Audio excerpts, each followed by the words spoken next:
Un centre de collecte d'arachides géré par des Chinois a été attaqué à Sanguil dans la région de Kaolack. Les malfaiteurs ont emporté une somme de 20 millions de francs CFA. Mm.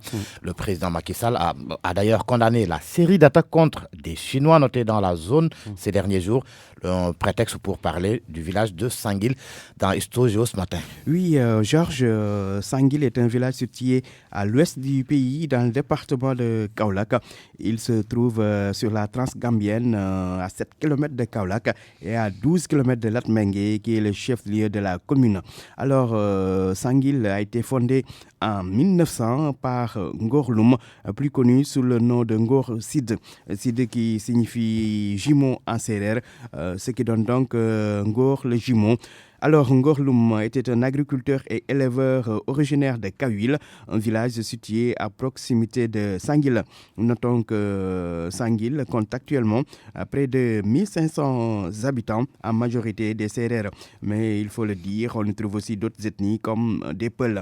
Les populations de Sanguil s'activent principalement dans l'agriculture, mais également dans l'élevage et le commerce. Concernant justement l'agriculture, les habitants de ces villages s'activent dans la production de l'arachide et la localité dispose d'ailleurs de 3 usines de traitement de l'arachide. Les deux sont des sociétés chinoises et la troisième usine est sénégalaise. D'ailleurs, c'est une des usines chinoises West Africa qui a été attaqué par des malfaiteurs ce week-end. Ils ont emporté, il avait dit, une somme de 20 millions de francs CFA. Il faut retenir que Sanguil a une école élémentaire de 8 classes créée en 1979. Ce village dispose aussi d'une case de santé. Sanguil est également connecté au réseau d'eau et d'électricité. La localité compte 3 grands quartiers que sont Sanguil Sérère, Sanguil Yigo et Sanguil Marie. Les populations de Sanguil, qui étaient autrefois des animistes, se sont aujourd'hui converties à l'islam. Et puis retenons pour terminer que Sanguil a eu à ce jour 5 chefs de village. Le premier, Ngorloum, qui est le fondateur du village.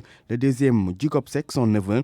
Le troisième, Makodouloum. Le quatrième, Oumarloum. Et puis le cinquième et actuel chef de village. Et là, j'ai Momodouloum, qui est par ailleurs inspecteur de l'enseignement élémentaire. Georges. Merci.